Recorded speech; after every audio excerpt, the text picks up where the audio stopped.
Steel City Football is live. Thanks for tuning in to Steel City Football. The 4-1-2. It's a great day to be a Pittsburgh Steeler. Let's jump right in. So first, I'd like to explain to my audience, I'd like to apologize why I haven't been scheduling my live broadcast, and that's because I'm trying to work things out behind the scenes. I have a couple issues going on that I'm trying to work out, and once I do that, I'll be dedicated to a schedule, 4 p.m., 5 p.m., a 6 p.m. slot. I'll let you know in advance when the show is going to go. Excuse me. But right now, I got some things I'm trying to figure out with my schedule and, Steel City Football, what time I'm going to do it. So just bear with me for the time being. I wanted to jump in today. Are the Pittsburgh Steelers suffering from Stockholm syndrome? And for all of you that don't know what Stockholm syndrome is, let me read it to you. Stockholm syndrome is a psychological coping mechanism where hostages or abuse victims develop positive feelings, empathy, or loyalty towards their captors, abusers, slash Coach Tomlin, often as a survival strategy in prolong threatening situations, leading them to distrust authorities and defend their abusers, though it's not officially a mental disorder, but a complex trauma response seen in captivity, domestic abuse, and cults. There you go. That's the magic word. Maybe the Steelers players are in a cult. It's called the Mike Tomlin cult. I mean, we all see racist Ryan Clark on a daily basis on ESPN. That's a cult. It's a cult. This explains everything. Symptoms include positive emotions for captors. That's number one. Let me read that to you again in case you missed it. Symptoms include positive emotions for captors. Oh, you mean translation? When the Pittsburgh Steelers are 0-7 in playoff games, in the last 5 they lose by double digits, you have articles being written, and it's confirmed that TJ Watt is like, no, no, no, no, no, no, no, no, no, as tears are streaming down his face. Joey Porter Jr., he's hyperventilating. Joey, don't you think maybe you should have put that much enthusiasm into all the interceptions you dropped? After practice, you could have went to the jugs machine every day and caught 100 balls. Hey, would have helped. Aaron Rodgers, I'm sorry. I'm sorry. I'm sorry. I'm sorry. I'm sorry. I'm sorry that we do the same thing every week on offense. I'm sorry. I mean, you see Aaron Rodgers cursing up and down the storm on game day. F this, F, F, F. Every word out of his mouth is F this. You see him having tantrums on the field all day long. And then after the game's over, after they lose to the Cleveland Browns or they get blown out in the playoffs, it's, oh, Coach Tomlin's the greatest coach ever. I mean, this explains it all. Stockholm syndrome. That's what it is. That's what it is. Oh, we got the super chats going. What's up, fellas? Oh, hey, Fluffy Nug. What's up? Fluffy Nug, good to see you too. All seeing Goy. Let's see what 58 says about all this crap. Yeah, well, sorry I didn't see you guys there for a minute. I paid a lot of money the other day to have this all set up. OBS Studio. I got this wizard, that wizard. And now I'm using my phone talking to you through the super chat. But hey, what's another $65 down the drain? No big deal. Let me jump into this article. Give me a second, everyone. Every time I see these articles and it shows, it's like the Pittsburgh Steelers players are more mad about Coach Tomlin. Remember this, Coach Tomlin resigned. He wasn't fired. Nobody forced him out the door. He wanted to leave. He said, you know what? I had it. I hadn't developed a quarterback in 19 years. I haven't been able to draft one.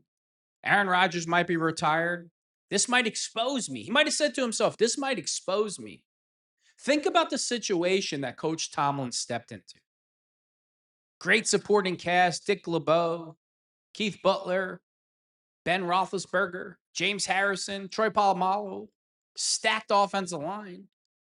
Think about that. He didn't have to start. He didn't have to build a franchise.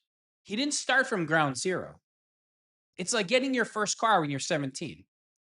Most people get a Toyota or a Ford truck or, a small pickup truck. Coach Tomlin got a Lamborghini. We all see that. And maybe Coach Tomlin said to himself, this might expose me if I have to rebuild this team from the bottom up. You talk about this every single day. Yeah, I do talk about it every single day. Look at the roster that Tomlin inherited. That's all Bill. Every player but one was from Bill Cowher. I mean, come on, let's be serious. There's some interesting stuff going on with the coaching carousel right now. Hold on, I'm trying to pull the article up. Give me a minute. Then Mark Madden, he writes an article today. Mark Madden, he says, the Pittsburgh Steelers and Art Rooney are open to bringing Aaron Rodgers back. Oh no, let's stop that right now. That really tells me that Art Rooney thinks that we're closer to winning. He really believes that we're close to winning. That's what Art Rooney thinks. He thinks we're going to pull this off. I don't care what the Steelers do. And I've been a pro Aaron Rodgers guy like the entire time. Before they signed him, sign Rodgers. He's the best thing on the market. I've said this over and over. Wasn't for Aaron Rodgers, we don't make the playoffs. But it's time to go in a new direction, new coaching direction, new player direction. I am ready. It's not that I want to lose. I hate losing. I hate it. Right? But let's be serious. It's time to this is a young man's game. It's always been a young man's game. Will Howard, he went to Kansas State. He brought them into national prominence. He wins a national championship at Ohio State, beats Oregon, plays top-notch teams. Listen, you can go back and look at my other videos. Before Jackson Dart came out in the draft, that quarterback class was very iffy. And I said the first quarterback I would take off the board would be Jackson Dart. I got called every name in the book. Do I like Jackson Dart? Do I like it? Not really. I mean, but look at it like this. Jackson Dart played in the SEC. He played the Georgias. He played the Alabamas. He played in a very complicated offense. And I just felt off that alone, he should have been the first quarterback off the board or drafted very high because he played the best competition. And so did Will Howard. Will Howard played the best competition. It's undeniable. Let's see what he can do. Let's be real. All hate losing. I don't know. It seems like Fluffy Nug YT. I don't think the Pittsburgh Steelers players hate losing as much as you think they do. They're more worried about Coach Tomlin. Listen, Coach Tomlin and these Steeler players have made so much money. You guys can have lunch every weekend in any part of the world that you want. Friday to Sunday, have a lunch, go to a movie, go shopping with Tomlin, spend some time, have a bromance. What you guys, these players make so much money, and so does Coach Tomlin. It's like they're acting so dramatic. When I hear that about TJ Watt, when I hear that about Aaron Rodgers, when I hear that about Joey Porter Jr., and then TJ Watt brings up, oh, well, part of my contract negotiations was I only wanted to play for Tomlin. Listen, TJ, I love you. Okay. I really do. I really love you, buddy. Right. I do. I'm pro TJ all the time. I'm pro TJ. And it's like, dude, you don't run the team. It's not all about your feelings. Just like when you only want to line up on the left side of the field. A good coach isn't going to let you do that. A good coach is going to make you hone your game, craft your game, line up on the right, line up on the left, line up on the you're going to do what we ask you to do to help the team win. I'm so tired. I'm not saying that TJ Watt acts like a superstar, but like I'm saying that the players in today's NFL overall, I don't know if it's the money, there's the way they feel like their self-importance, like they feel like they can control organizations because of the amount of money they get paid. Listen, this isn't a popularity contest.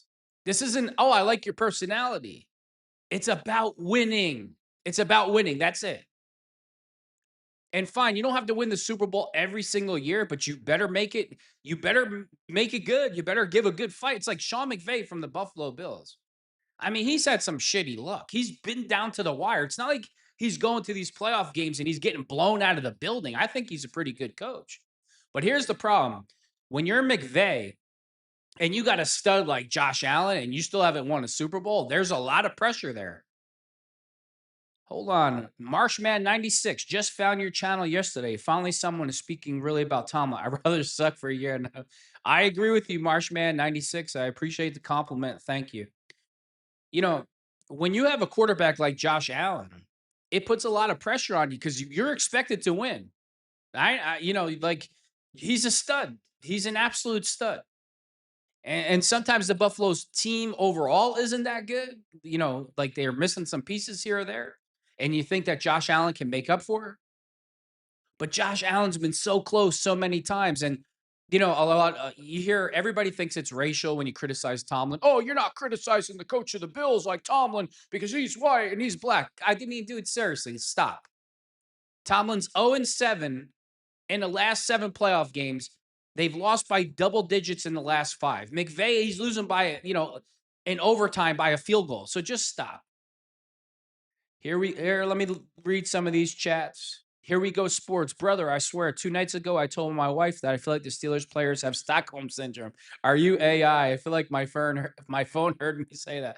No, I'm not AI. Here we go, sports. Not AI. Jeffrey Simon, when Bill Cowher was here, the whole team was called 60-minute men. No excuses. They went out there and played their behinds off. I don't know. I miss Cowher. Steeler, they have Vibin.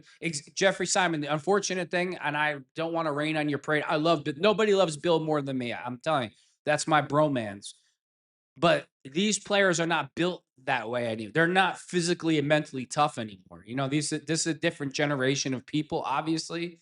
And I don't think things are ever going to change anytime soon. And it's unfortunate, but I'm happy that I got to see Bill Cowher in his prime and those types of teams because younger people, if you're 20, if you're 25, you're never going to get to see that type of football only in like old videos. So I definitely hear what you're saying. I love Bill Cowher more than anything. And I love when you watch Bill Cowher on CBS. Nate Burleson, oh God, with the suits and who knows who he's dating at this point. But anyway, that's a whole different video. It's like every time he criticized the Steelers, you could see Bill Cowher like this. The chin starts going, and he wants to just punch him. And I absolutely I love Bill. Listen, I'm forever Bill and I'm forever Dick LeBeau. So that's all it is. No, nobody can compare to those two. Kind of like Pat Summerall. Let's jump into this.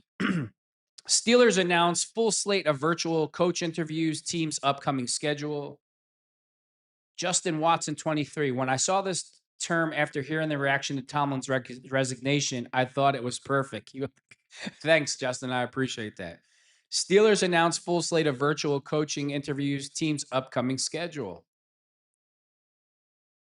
The Steelers completed virtual interviews this past week with Ejiro Evero, Carolina, Jeff Hafley, Green Bay, Clay Kubiak, San Francisco, Jesse Minter, Los Angeles Chargers, Nate Schlielace, Los Angeles Rams, Chris Shula, Los Angeles Rams, Anthony Weaver, Miami. What is that? What's the coach's name from the Jets? Salah. But do you have Penguins? No, we don't have Penguins in Pittsburgh. The ex-coach of the Jets. Listen, I hate the Jets, but that coach, he got the Jets defense playing top. They were tough for a while. They were sputtering on offense. I thought he was taking the New York Jets in the right direction. I like him. Salah, whatever his name is. You know what? You know what got him fired? Again, my channel's not about politics right now, but he commented on the Palestine situation. And next thing you know, he was out of there. But I thought that coach had the Steelers going in the right direction. Um, I only what? Only ones that play hockey, none that are birds. Now, Salah, no, what coach was that? I don't mind if the Green Bay or the ex Dallas Cowboys coach comes in to be our offensive coordinator. Maybe Salah is our defensive coordinator and Shula's the head coach. That sounds like a perfect triangle right there to me. But it remains to be seen what the Steelers are going to do. When I hear the Steelers say they're going to bring back Aaron Rodgers, I'm just like, oh God, here we go. Excuse me, I'm sorry. Got the sniffles today.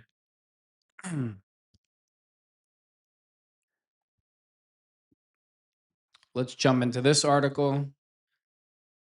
Steelers really like Chris Shula for head coaching opening, Breer says. According to insider Albert Breer, Shula is one candidate that particularly interests the Steelers. I can tell you right now, the Steelers really like Chris Shula, Breer said Monday on FS1's The Herd. Shula is notable candidate for a few reasons. First, the Steelers have been tracking him for a while, even before Mike Tomlin informed them of his decision to step away. The Steelers were reportedly keeping tabs on Shula. How many games have I been to? Probably like 8, I think. 8 or 10. Need a brain that can revive a sunk ship. I agree with you there. To Breer, though, patience is something that Steelers are comfortable with. I don't think that there's any sort of song and dance.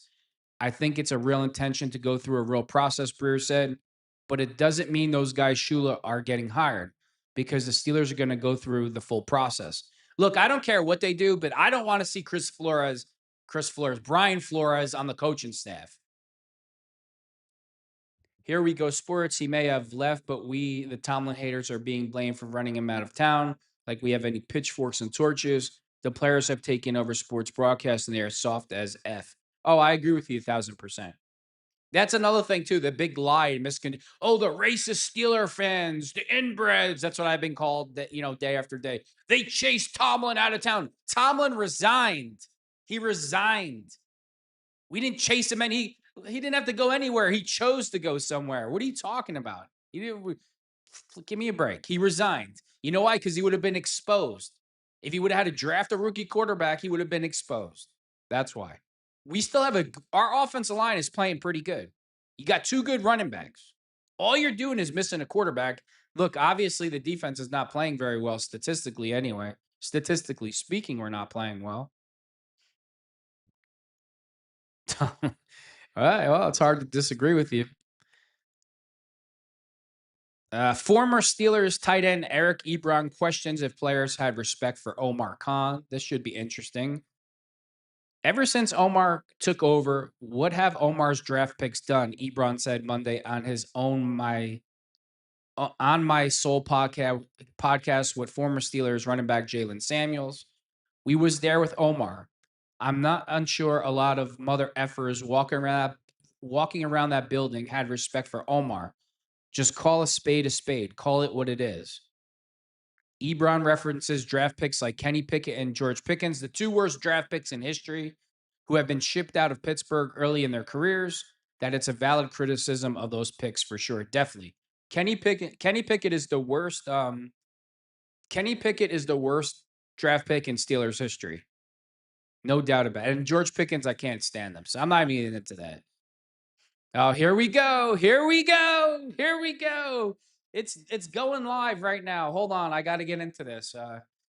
Report Brian Flores considered serious contender for Steelers head coaching vacancy. I'm telling you now, if the Steelers put Brian Flores as the head coach or hire him, excuse me, I'm like having a meltdown right now. If this idiot that's suing the NFL for racism and discrimination gets hired as the Steelers head coach, I'm going to seriously think about turning my channel off and being done with it. I'm dead serious. I am dead serious. This guy is just a total piece of garbage. Marshman 96. There's a lot of talk about Flores. Should we be concerned since he is suing the NFL that come back? Exactly. He's suing the NFL for racism of all things. He was hired to be the head coach of the Dolphins. Racism? Here we go, sports, and take the contract back. How does someone who has accomplished nothing in team sports say other than, yeah, exactly. He was 23 and 24 in 3 seasons. Because you failed miserably, the NFL is racist. I mean, just oh my god, the fact that the Steelers are even considering this is like it's just disgusting, man. It really is. Here we go. Mark Mask. Brian Flores is believed to be a serious contender for the Steelers head coaching job. He previously worked for the Steelers as their linebacker coach under Mike Tomlin before his successful whatever. Dude, just stop with the positive press. Okay?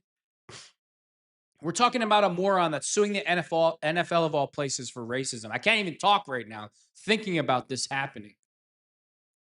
In a couple of weeks, guys, I'm gonna have a phone number you put up. You guys can call in. I can hear your thoughts, so I don't have to be the only person talking. I like to hear what the fans have to say. See what you guys think about all this. Here we go with this. Oh my God, Flores, right? That's all we need. Oh yeah, Mike McCarthy. I wouldn't mind if Mike McCarthy was the offensive coordinator and Salah. What is the coach's name from the Jets? I can't. Oh, excuse me. What is the coach's name from the Jets? I can't pull it up right now. It's a bum show. I hope they get Shula. I really do because I just can't with Brian Flores. I can't. I tell you this all the time. I know a guy in the Dolphins, and he would start off every meeting by telling his come up story. Grew up in a one bedroom apartment, 7 kids, the whole tough guy thing he would do. It's like, dude, I don't want to hear about emotion anymore. What was Dick LeBeau? He was a teacher. What was Coach Knoll? He was a teacher. Bill Cowher, he was a teacher and a schemer, but he had some emotion. What is Mike Tomlin? For some reason, Mike Tomlin's known as a motivator. If you want to be a motivator, make a YouTube channel and make those bullshit videos. Football's not about motivation. If you have to motivate professional athletes, you've lost. You don't want to draft a guy, pay him millions of dollars, and then you have to motivate him to play. They should be self-motivated players. I'm so sick of hearing, like Chris Canty and not Chris Canty, who's the guy on ESPN, the other guy. They'll say things like, sometimes they pay too much attention to X's and O's and not the personal relationships. Yes, it matters that the players have some type of relationship with the coach, but your job as the coach is to teach. You're a teacher. It's not an emotional speech. Why do you think the Steelers lose every game when they play shitty teams? Because the team is not emotional or motivated. When you play a bad team, you should win. And when you always lose to bad teams, which the Steelers do, what's that called? Playing down to the competition. That means you're a poorly coached team. His wife told us about his coaching trait. Oh, that's funny. I'll see and go. I mean, it's hard to disagree with you there. That's funny. Kia Tomlin, she posted a picture of that girl, and his wife posted a picture of that girl on her whatever Instagram, and it's like people are like, "Oh, that's definitely not the girl because that's definitely not the girl that Mike Tomlin cheated with because why would his wife post the picture?" It's like, dude, do you know women at all? Do you know how women operate at all? It makes more sense that she posts the picture because his wife, she doesn't want to make look like a fool, Mike Tomlin's wife. So she'll put the picture up. This is the girl right here. You guys should all talk about her, attack her. Stop attacking me and my family and go after her. She's the home breaker. She's rubbing it in his face. If you ask me, that's what it really is. I mean, come on. Let's be serious. Listen, this is what I keep hearing. NDA was signed. The girl can't come out and talk about it. Tomlin paid her $2.5 million to move to Florida. She just had the baby. Tomlin was at the hospital but refused to sign the birth certificate. That's what I've been hearing. So time will tell, won't it? Time will tell what's going on. But yeah, I think the Steelers I think the Steelers players are suffering from Stockholm syndrome and narcissism, honestly. How dare you fire Tomlin? How dare you get rid of him? You don't worship Tomlin? What? There's something wrong with you. You got to hear what I get called in the comments section. You got to hear what some of my videos what people say to me. It's just like, dude, it has nobody wanted Tomlin to be more successful than me. It's not working. It's just not. It's not working, and it's not gonna work. Especially if he had to start from ground zero and go with a rookie quarterback. Let's be serious. Yeah, well, I don't know what's gonna go on. I don't know what's gonna go on with this coaching thing. But if Brian Flores gets hired, oh my God, I'm really gonna have to reconsider like ever watching Pittsburgh football again. I can't do another because think about it this way: the Steelers don't hire a coach and they're like, okay, 3 years, 5 years. They hire guys and it's like 10 or more years. So if they hire Brian Flores, he ain't going anywhere for the next decade. And I don't think I could put up with it. I really don't. I just can't. I can't. I'm like, he's the last name I want to hear. I'm not interviewing him. I don't give a shit what rules are in place and you know whatever the league comes up with. I'm not. He's not being interviewed if I'm running the organization. No.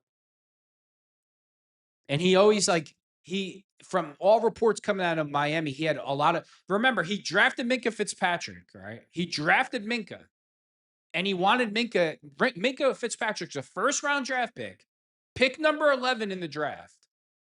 And Flores drafts him and wants him to put on 20 pounds to play outside linebacker. It's just like, really, dude? What do you know what it is? It's just about him. That's all it is. It's about my story and my come up. And dude, I don't want this guy as a coach at all. Oh, Flores will destroy the team worse than Tomlin. I agree with you 100%. I agree with you 1000%. Because Tomlin was laid back, you know what I mean? Like the one thing I do respect about Coach Tomlin, I mean, maybe he didn't have to say it was racism because everybody did it for him, but you never heard him say, "Oh, they don't like me because I'm black," or bring up racism. He kind of just rolled with the punches. That's one thing I do like. But then again, when you have ESPN and racist Ryan Clark at 24 hours a day and Stephen A. Smith saying it for you, then you don't have to say anything. But I think Brian Flores if you thought that you didn't like Tomlin, I think Brian Flores will be 1,000 times worse than Tomlin, honestly. I can't. I just gotta move on because I'll just keep going in circles with him. Steelers have new competition after Bills fire head coach. Wow, I can't believe that he got fired, but hey, he didn't win.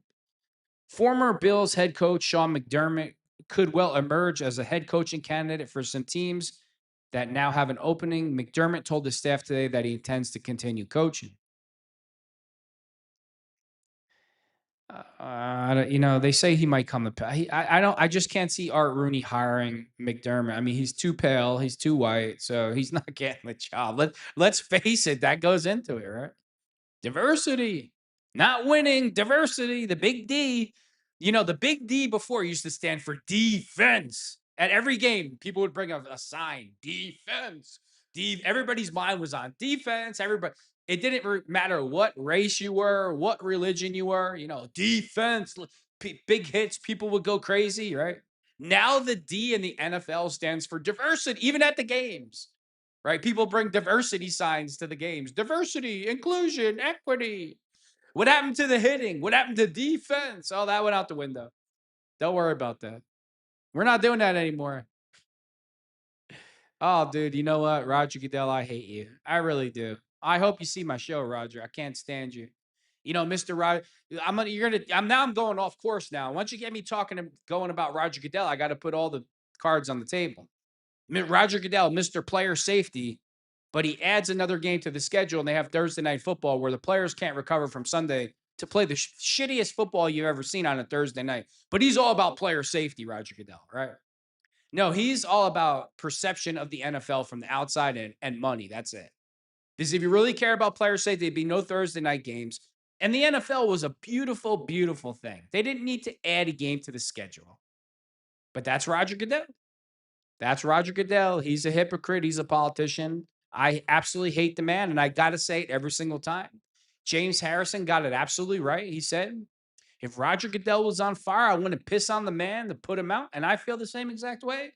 And I don't make any apologies for it. Here we go. Sports says someone should inform Enron that Kenny Pickett was Kevin Colbert pick. Also, Tomlin has the heavy hand. You know what? I believe firmly that if Tomlin doesn't want a player to get drafted, he's not getting drafted. I mean, I see where you're going. Here we go, sports. But in my opinion, if Tomlin didn't want Kenny Pickett, he wouldn't have been drafted. I believe Tomlin would control the whole ship. People will always make an excuse and a cop out for Tomlin. Oh, people want to just paint narratives. No, I don't. I really believe that Tomlin controlled the entire ship and it sunk fast. I'm always going to go. Do you really think that Dick LeBeau won the coach's last 2-3 years in Tennessee? Why would Dick LeBeau resigned? Because Tomlin was trying to strip him of his power. So he just resigned. Why would you try to strip him of all people of his power? Why? Because you're known as a defensive coach? and you can't have a real defensive mastermind taking credit for the greatest defense to ever play in the NFL. 2007 Steelers defense statistically is the greatest defense ever to play. You tell me. I mean, LeBeau didn't have to go. Any normal human being would be like, man, that's my guy. I ain't getting rid of him. And that's one of the biggest problems that Tomlin he didn't surround himself with good people. Terrell Austin, horrible. I mean, who knows what goes on at offensive coordinator? I don't know. But Mike McCarthy, for example, if I'm Coach Tomlin, I give McCarthy a call when I first get hired. Be like, hey, I know you're from Pittsburgh. Maybe we can do this. I'd love to have you part of my coaching staff. You're the offensive coordinator. I'll let you call the shots. Then you have Dick LeBeau and Mike. I think that's where Mike Tomlin really went wrong. He surrounded himself with people that weren't the cream of the crop at their field. And I believe 1,000% that Coach Tomlin made the decisions who was going to be on the coaching staff. I don't put that on Art Rooney. I put that on Tomlin. I believe that. That's my opinion. We seen the sorriest group of coaches that we've ever seen with the Steelers, and you see where it's all going. Then Debo brought this up the other day on the show with Joe Hayden. He said, Bill Cowher used to draft players based on that they could play the position. And then Mike Tomlin switched over to drafting athletes over football players. And you see where it's all headed from there. So, you know, I don't know. I don't know what's going to go on, but I know next year, if Flores is coach, oh my God. Oh, we're going to have to see Flores for 10 to 15 years till he puts his next lawsuit on for discrimination. I'm going to end it with this article. Mike McCarthy, Brian Flores interviews could be avenue for Steelers to hire one as coordinator, says Fittipaldo. Oh, I don't only want to read about Flores. On Saturday, Brian Flores was announced as the Steelers' first in-person interview for the opening. It's unbelievable. The guy suing the NFL for racism and discrimination hiring practices, and the Steelers make him the first person they interview. We just had 19 years of bullshit, and let's continue the bullshit. This is the first person you hire? This is the first guy you hire? A day later, the Steelers reportedly scheduled an interview with Mike McCarthy as well. Flores is someone the Steelers are familiar with, but McCarthy is a little more of a wild card despite his Pittsburgh roots. However, Steelers beat writer Ray Filippo doesn't think McCarthy stands a great chance of getting the job. I don't think we should dismiss him, but let's face it, he's different than any other head coach that they've hired since 1969. He does not fit the mold of what the Rooney family has done over the years. Number one, he's coached in two previous different spots as head coach. He's older and he's an offensive mind. So that's three things that would theoretically work against him, Filippo said Monday on the North Shore Drive pod. I completely agree. If you want to bring him on as a coordinator, offense coordinator, that's fine, whatever. But why can't I remember the Jets head coach's first name? I know his last name is Saleh, obviously, but he's more along the lines of what the Steelers are looking for. He's young, he's in shape, he looks like he can coach another 45 years. He did bring the Jets defense. They were playing super tough, and I hate the Jets. I hate even saying that. But he did look like the Jets were trending in the right direction before he started making political statements in New York, of all places, which is never a good thing. And I would take him over Flores, I'll tell you that. I would take him over McCarthy at this point. I think it's going to be between Shula. I would like to see Shula be the head coach. But again, the Jets ex-head coach Saleh, I'm sorry if I'm pronouncing your name wrong, but I wouldn't mind him either. I thought he did a good job with the Jets while he was there. Whatever happened there, and it was kind of weird the way he got fired. Good on Mike for being at the hospital. Seriously, I hope he's in the child's life. I don't know. I don't know what to say about that. I know supposedly his wife Kia moved to South Florida, and then Mike Tomlin allegedly paid the girl to move to Florida also. So you never know what's going to happen. But I heard that he was at the hospital. That's what I heard. refused to sign the birth certificate, paid her $2.5 million dollars, and she signed the NDNA, whatever, non-disclosure agreement. Let me look at this real quick.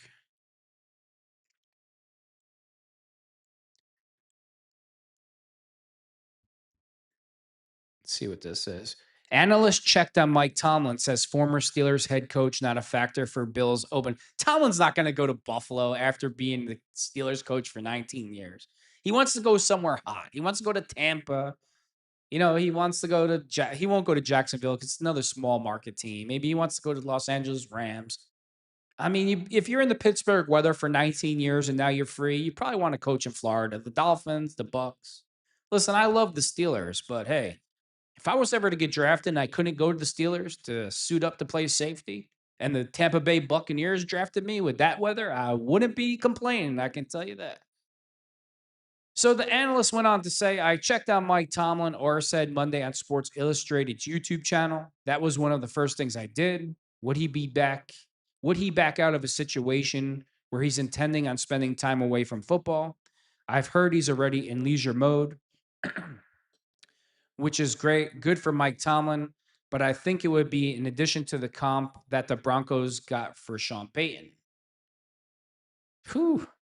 It would be more expensive than that, and the Bills certainly aren't about to spend a first-round pick at the height of Josh Allen's prime and try to waste that on getting Mike Tomlin. I don't think Tomlin is a factor. I cannot picture any team in the NFL giving a first-round draft pick to have Mike Tomlin as their coach. Like, if any NFL team does that, it's like whoever made that decision should be automatically fired. I don't think Tomlin's even worth a second-round pick. Again, go back to the team that he stepped into, the roster that he stepped into. Think about that. Why? Because he was 2 games above 500 for 10 years? If any team was to give up a first-round draft pick to get Tomlin or like a first and a third, I mean, it's insanity. I mean, who knows? Does this mean he can't coach anywhere else? Like if every other team said, "Hey, I'm not giving a first-round draft pick for him. I'm not giving compensation for him. F that. No, we're good." Does that make him ineligible to coach? How does that work? I mean, who knows? Oh no, a bunch of dummies out there worse than Rooney. You know what? I mean, that's scary. These guys are really disconnected. They're really disconnected, and I think they really believe what's on ESPN. You know what? Can you give me a job? I need a good paying job. Make me the consultant. I'll do all the research. No bias. No bias at all. I'll do like these big reports. Nothing but truthfulness. You don't have to listen to any outside nonsense. Right now, I'm being totally honest. I'm being non-biased, not mad at Mike Tomlin, not mad at Tomlin, nothing. If any NFL team came to me right now and said, should we give up a first round draft pick in 2026 for Mike Tomlin to be our coach? I would say absolutely not. If they said it about a second round pick, I'd say no. If they said it about a third round pick, I'd say no. The only thing I would accept is maybe a fourth round pick, depending on what your coaching situation is. Like if you had a real shitty coach, I'd be like, all right, we'll consider our fourth round pick. First, no way. Second, no way. Third is kind of pushing it. The most I would do is like a fourth or fifth round pick for Tom. Other than that, I'm not. It's just, let's be serious. I don't know what the hell everybody's watching here. Give me a break. It's just like, dude, wow. It just shows you how powerful the media is. It really does. It just, when you have all the ESPN, the wokesters who are just riding Tomlin's, you know what, day and night, it just like, they try to do this with Shador Sanders. They wanted you to believe that Shador Sanders was a first round draft pick. I watched like 7 or 8 games of Shador Sanders, all 22 film. I'm like, there ain't no way in hell this kid is a first round pick.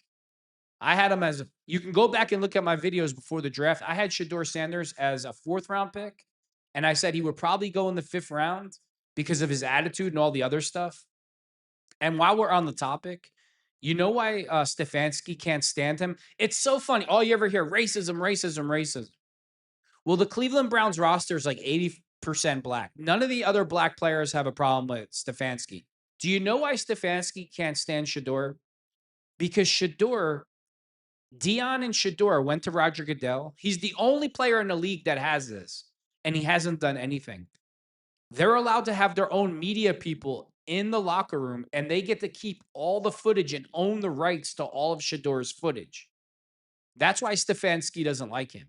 Because what if all the other 54 players wanted to have their own media team in the locker room also? You'd have a circus going on. Stefanski looks at Shador and is like, dude, you've accomplished absolutely effing nothing. Who the F do you think you are that you want to have your own media team here? That's why Stefanski can't stand him.